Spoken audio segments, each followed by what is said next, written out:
King Kong Bundy was a walking mountain. 6'4", 458 pounds, completely bald, draped in black.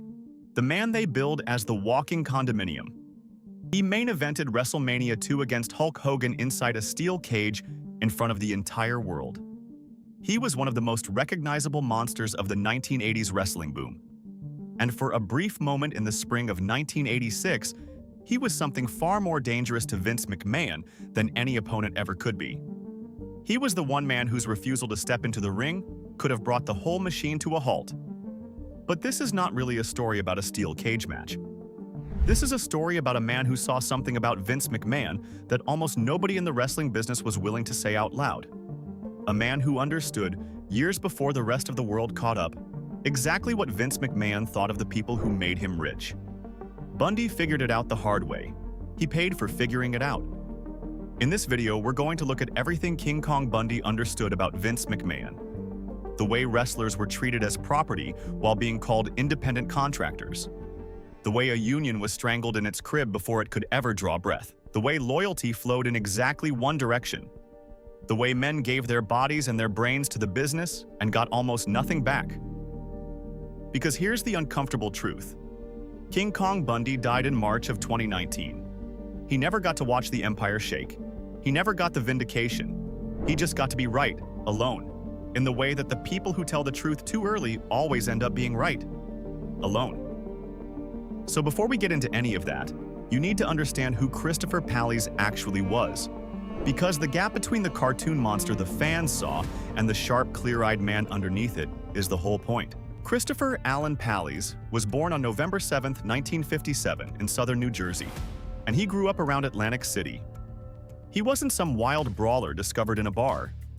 He was a high school athlete, a heavyweight wrestler at Washington Township High School who won regional championships before he ever thought about doing it for money. He was a local kid with a local kid's understanding of how the world worked. You did honest work, you got honest pay. That was the deal everyone grew up believing in. He broke into professional wrestling in the early 1980s, trained by Larry Sharp, and he bounced around under a handful of names before the gimmick that made him famous finally clicked. He worked in Texas for the Von Erich family's territory, where the King Kong Bundy character really took shape, the unstoppable giant who didn't just want to beat you, he wanted to humiliate you. He would pin an opponent and then demand that the referee count to 5 instead of 3, just to rub it in. That 5 count became his signature. It was arrogance turned into an art form, and the crowds hated him for it, which is exactly what a great monster heel is supposed to make them feel. By the mid-80s, Vince McMahon's World Wrestling Federation was eating the entire industry alive. The old territory system, the patchwork of regional promotions that had run American wrestling for half a century, was collapsing under the weight of McMahon's national expansion. He was raiding talent from everywhere, putting them on national television, and building something no one had ever built before. And he needed monsters. He needed enormous, terrifying men to stand across from Hulk Hogan and make Hogan look like a hero for slaying them. Bundy was perfect for the role. So in 1985, Bundy arrived in the World Wrestling Federation, and his rise was fast. He squashed opponents in seconds. He cost the company months of careful booking by making it clear every single week that nobody his size had any business being that dominant. And it all built toward the biggest stage the company had to offer, the main event of WrestleMania 2. King Kong Bundy challenging Hulk Hogan for the World Wrestling Federation Championship inside a steel cage. Bundy had even injured Hogan in the storyline, crushing his ribs, giving the whole thing a sense of genuine danger. For one night, Bundy stood at the absolute center of the wrestling universe. His value to the company didn't stop there. The following year at WrestleMania 3, he was placed in one of the most talked about segments of the whole show, a mixed match involving little people in which Bundy, at his enormous size, body slammed and dropped an elbow on a performer who weighed under 100 pounds. It was designed to generate heat, to make the crowd despise him, and it did exactly that. And later in 1987, he headlined the very first Survivor Series, captaining a team of giants in the company's newest big event concept. Whatever else you want to say about King Kong Bundy, the record is clear. When the company needed a monster to anchor its biggest nights, it reached for him again and again. He was not a disposable extra. He was a centerpiece. Which makes what came later all the more telling, because the company that leaned on him so heavily in his prime would feel no particular obligation to him once his usefulness faded. And that is the thing to understand about how the spectacle worked. Every one of those moments, the cage match, the slam at WrestleMania 3, the Survivor Series main event, was conceived, scripted, and directed by the company. Bundy didn't choose to slam a much smaller man. He was told to. He didn't write his own promos or design his own character. He executed a vision that belonged entirely to the man at the top. The performers supplied the bodies and the risk. The company supplied the script and kept the profit. Remember that, because it becomes the entire legal argument decades later. When the company directs every move, the company owns the consequences of every move. Bundy understood that arithmetic long before any lawyer ever put it in a filing. And this is where the real story begins. Because what almost nobody watching that cage match understood was that, just days before it happened, in a locker room far away from the cameras, a quiet rebellion had been forming. And King Kong Bundy was right in the middle of it, whether he wanted to be or not.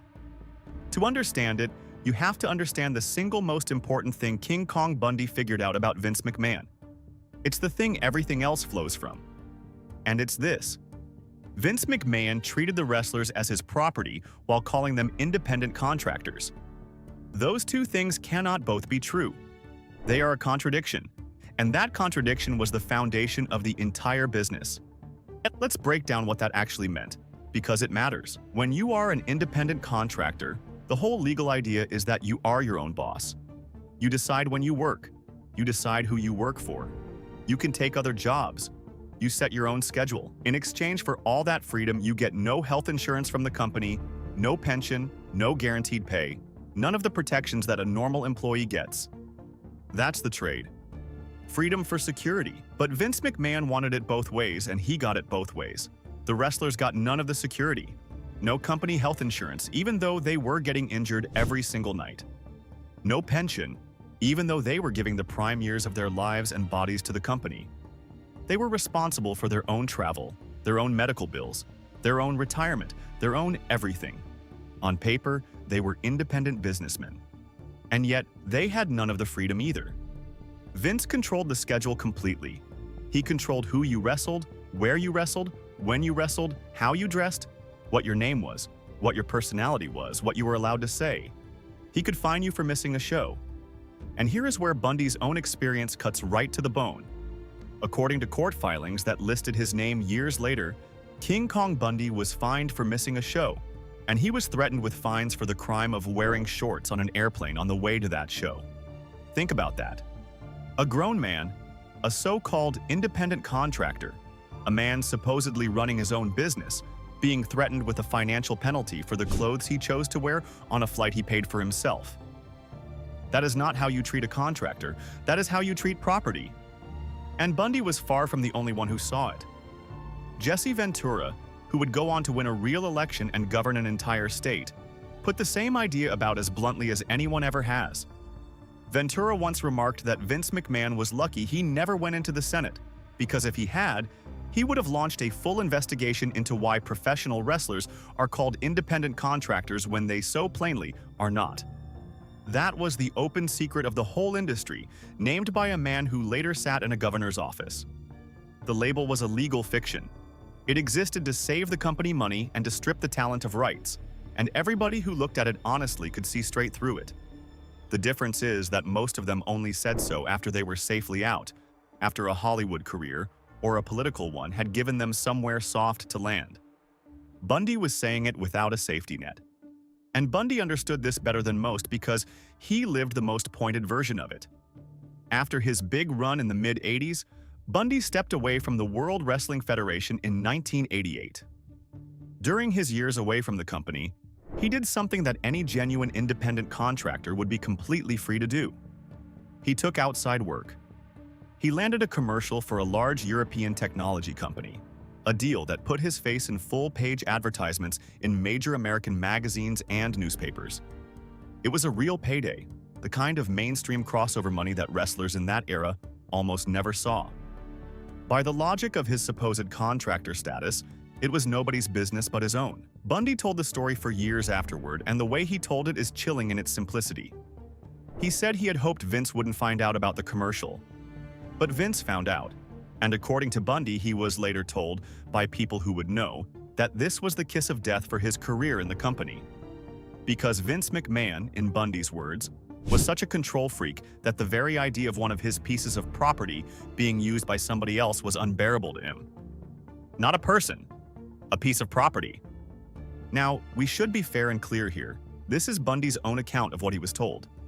We can't independently verify what was said in private offices decades ago, and Vince McMahon has never confirmed any of it. But what matters is the worldview Bundy was describing, because it lines up perfectly with everything else we know. The man who would fine you for wearing shorts on a plane is the same man who would feel betrayed that you appeared in a commercial. The logic is identical. You belong to him. Your image belongs to him. Your time belongs to him.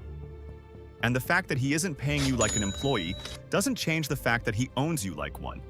That was the lie at the center of everything. Independent contractor on the tax forms. Owned property in reality. And King Kong Bundy named it out loud at a time when saying it could end your career, which it may very well have done to his. Most wrestlers of that era either didn't see the contradiction or were too afraid to say it. They were grateful to be there. They were chasing the dream. They didn't want to be the one who rocked the boat, because the man who controlled the boat could throw you off it whenever he felt like it. But there was one moment, one window, when a group of them almost did something about it. And it happened in the exact same window as Bundy's biggest match. Let's go back to the spring of 1986, to the days leading up to WrestleMania 2. The man at the center of the rebellion was Jesse Ventura. Ventura was a star, a loud, charismatic performer who would later become the governor of Minnesota. And he had a perspective most wrestlers didn't. He had connections to the world of professional acting and the unions that protected actors. He had a role coming up in a major Hollywood film, which meant he had something most wrestlers never had. He had a backup plan. He had something to fall back on if he got blackballed. And that gave him the freedom to say the things the others were too scared to say. Ventura looked at the landscape and he saw it clearly. The wrestlers were the talent. The wrestlers were the product. Without them, there was no show. And with the company's biggest event of the year bearing down, an enormous, ambitious spectacle running out of multiple arenas at once, the wrestlers had more leverage than they would ever have again. So Ventura did something genuinely brave. In a locker room, with no one from management around, he climbed up so everyone could see him and he made his case. He told the boys that if they stood together, they could get what they wanted. He proposed that they refuse to perform at WrestleMania 2 unless McMahon agreed to let them organize. Unless they got the basic things that every other group of professional athletes in America already had.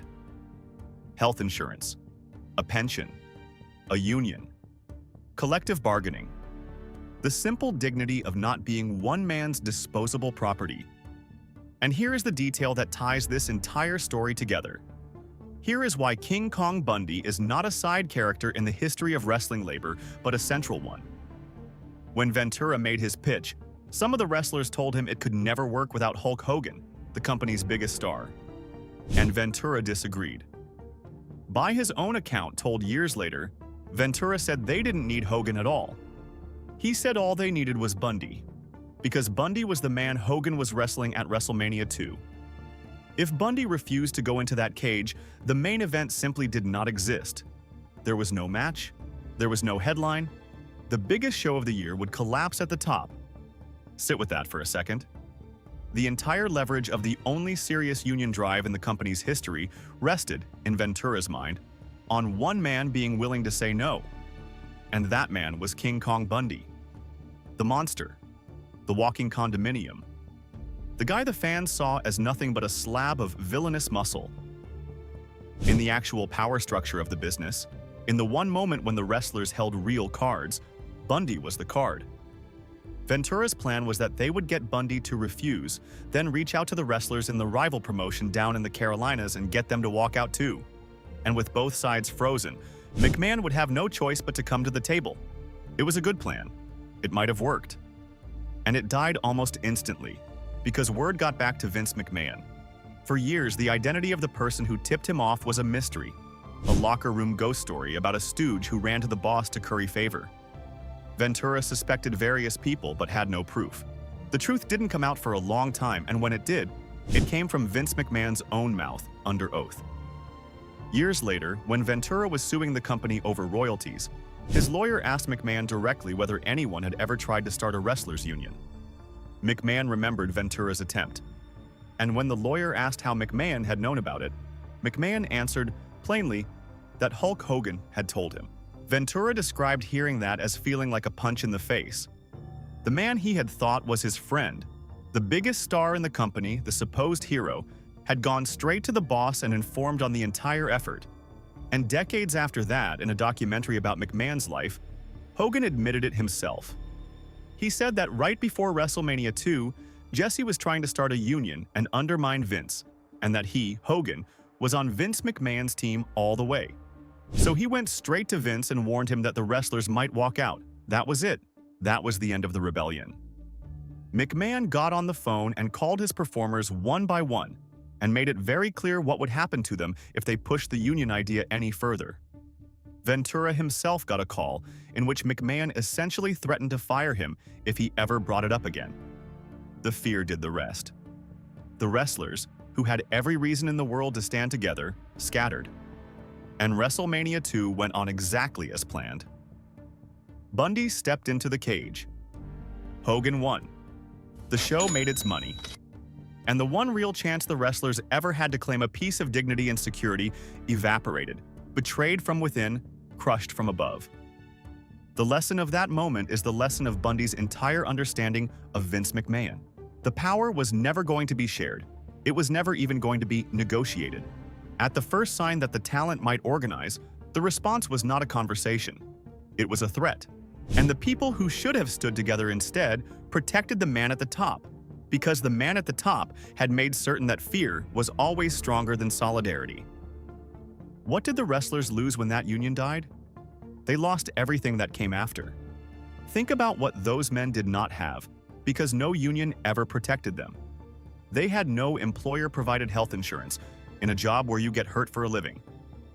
They had no pension in a job that uses up your body and then discards you.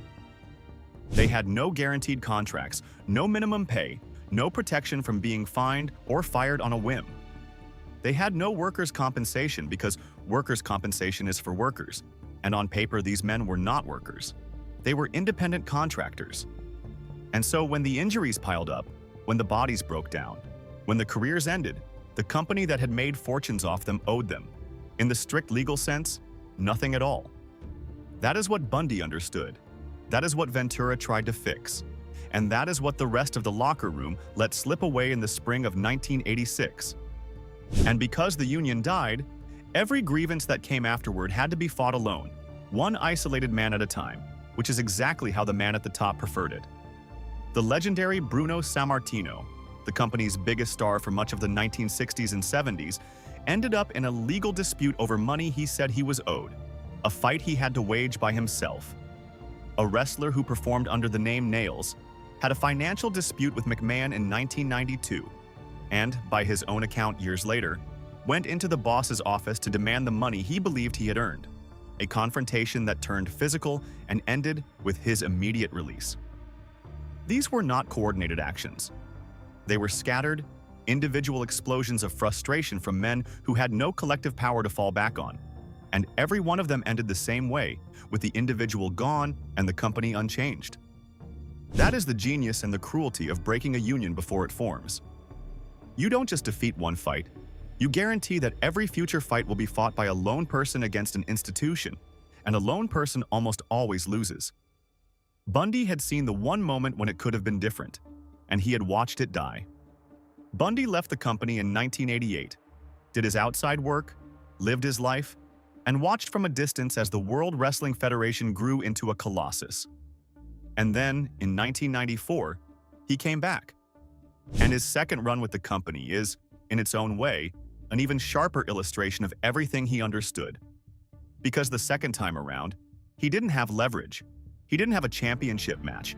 He was an older star coming back to a company that had no real plans for him beyond using him to make younger talent look good.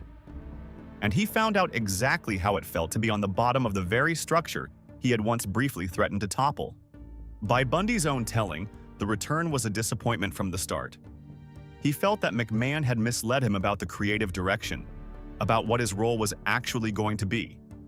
Instead of being booked as a legitimate threat, he got pushed into comedy. He was attached to the $1 Million Corporation, a stable of villains managed by Ted, and at one point he was dressed up as an evil Santa Claus, a bad guy whose job was essentially to scare children. Bundy hated it.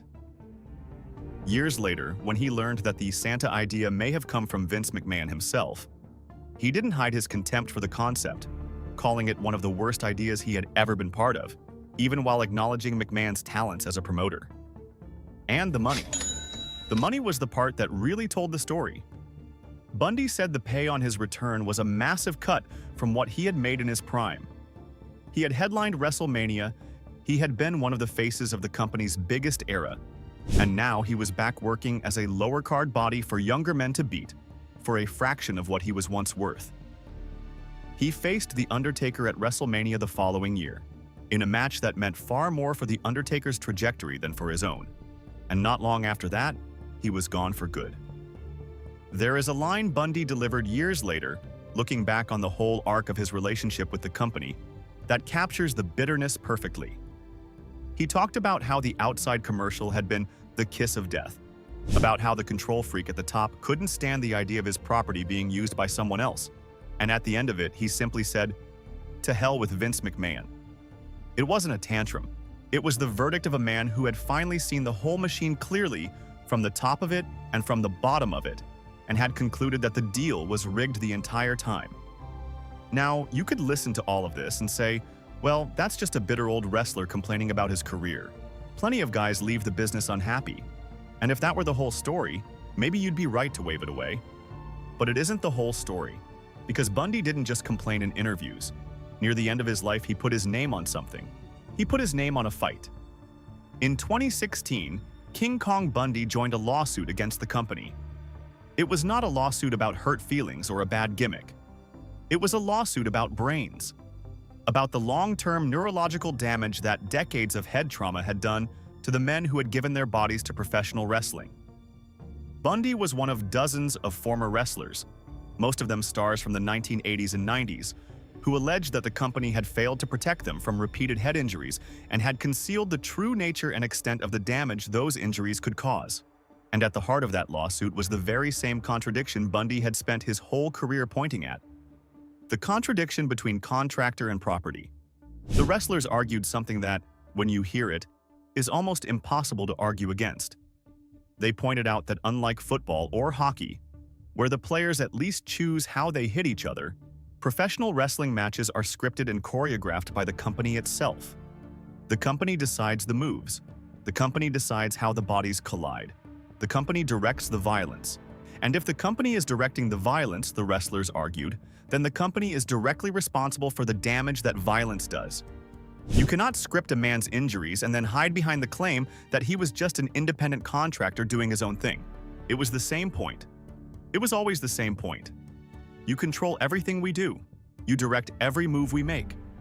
But when the bill comes due, when our brains are damaged and our memories are slipping and our families are watching us disappear, suddenly we're not your responsibility at all.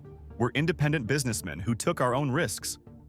The wrestlers were saying, you can't have it both ways.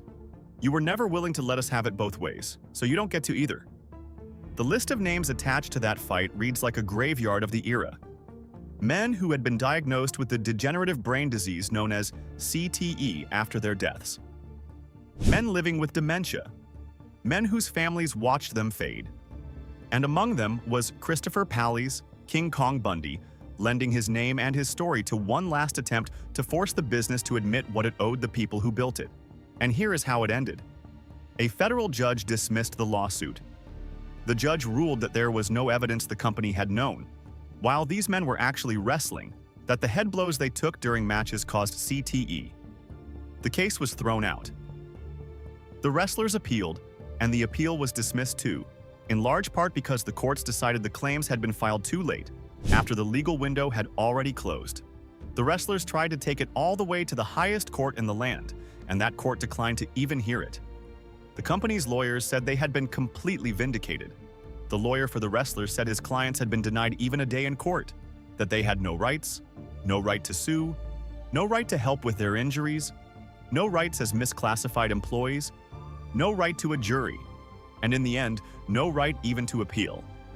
He said the wrestlers were dying of CTE while the justice system did nothing. Nobody listened. Again. The same way nobody had listened in 1986 when the Union died. The same way nobody had listened when Bundy told people what the kiss of death really meant. The men who had given their brains to the business asked, at the very end, for the business to acknowledge them. And the answer that came back through the courts was the same answer that had always come back. You were independent contractors. You took your own risks.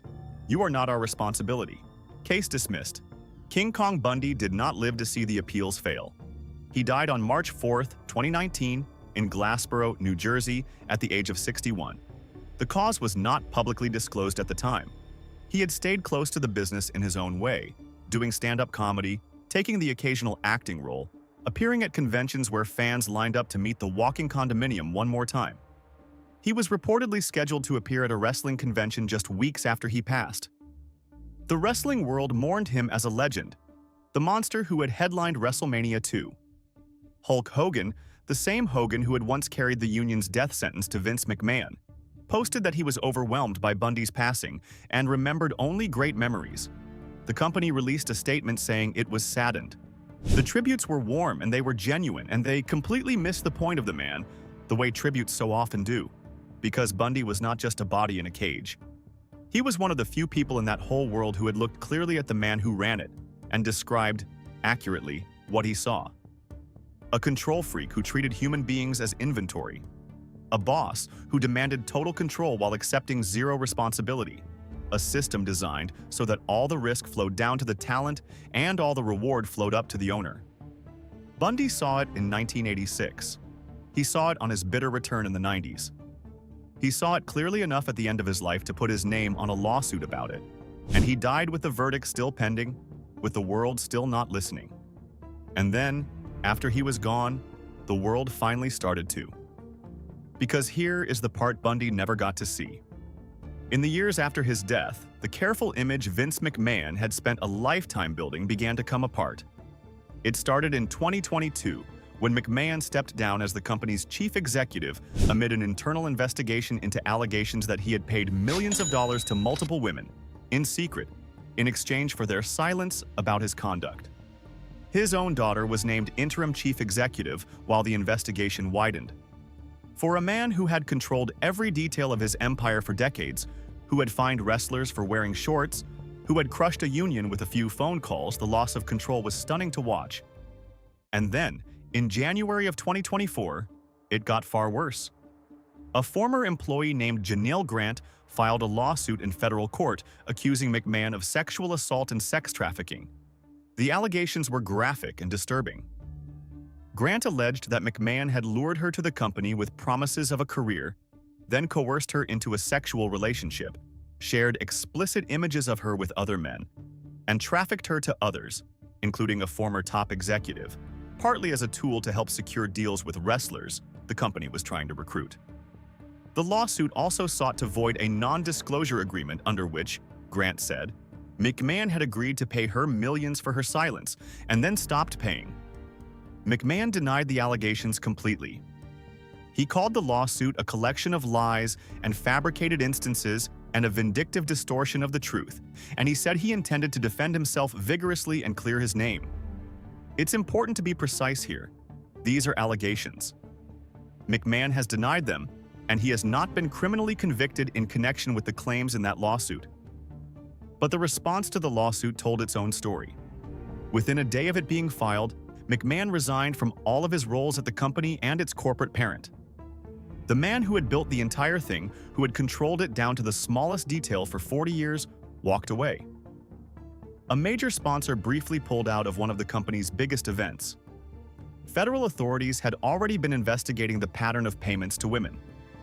The empire he had ruled absolutely was suddenly something he no longer ran at all. Now, look at the shape of all of it together. Look at the pattern. A man who treated the people around him as instruments to be controlled and used and then discarded. A man who used money and non-disclosure agreements to keep people quiet. A man for whom power flowed in exactly one direction, toward himself, and responsibility flowed in exactly one direction, away from himself. That is not a different man than the one King Kong Bundy described decades earlier. It is the same man, the same worldview, the same engine running underneath everything. Bundy had been describing the machinery of control for 30 years, and when the worst allegations finally surfaced, they fit that machinery perfectly. The specifics were new and far darker than anything Bundy had named. But the fundamental thing, the treating of human beings as property to be controlled and silenced and used, that was exactly what Bundy had been saying all along. That is the tragedy and the vindication of King Kong Bundy. He was right. He was right about the contradiction at the heart of the business, the lie of the independent contractor who is actually owned. He was right that the union died, not because the idea was bad, but because the wrestlers were afraid and the powerful protected the powerful. He was right that the bodies and the brains of the talent would be used up and then denied. He was right about the kind of man Vince McMahon was, a control freak who could not tolerate anyone owning a piece of what he considered his. And he was right early. He was right when being right cost him his career. He was right when nobody wanted to hear it. And he died just before the rest of the world finally arrived at the same conclusion he had reached decades before. There's a particular kind of loneliness in that. The people who see the truth too early don't get treated as prophets. They get treated as cranks. They get called bitter. They get told to let it go, to be grateful, to stop complaining about the man who made them famous. And then years pass, and the truth becomes undeniable, and everyone nods along as if they always knew, and the person who actually saw it first isn't around to be acknowledged. King Kong Bundy spent the last years of his life as a guy with a chip on his shoulder about Vince McMahon, and the world humored him and moved on. He's been gone since 2019. He never got to watch the empire shake. He never got to hear anyone say, "You know what? Bundy was right." So let's say it now. Bundy was right. He was right that wrestlers were treated as property while being called independent contractors, and that this contradiction was the foundation everything else was built on. He was right that the one chance the talent had to organize was strangled by fear and betrayal rather than defeated on the merits. He was right that the men who gave their bodies and their brains to the business would be left to face the consequences alone. He was right that the man at the top operated on a single principle: total control for himself and zero responsibility to anyone else. And he understood all of this not from the outside, not as an academic, but from the inside, as a man who had stood at the very center of the machine at the peak of his fame and had been ground up by the very same machine on the way back down. The cage match at WrestleMania 2 was the night Bundy stood at the top of the wrestling world. But the more important moment happened off camera, in a locker room, when a group of frightened men chose not to follow Jesse Ventura, and when the one piece of leverage they had, the refusal of the monster in the main event, was never used. That was the night the wrestlers decided that fear of Vince McMahon was bigger than their own dignity.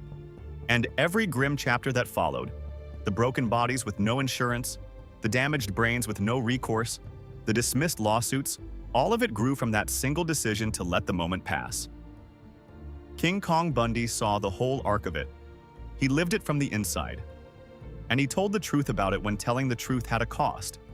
He didn't have the polish of a politician or the platform of a star.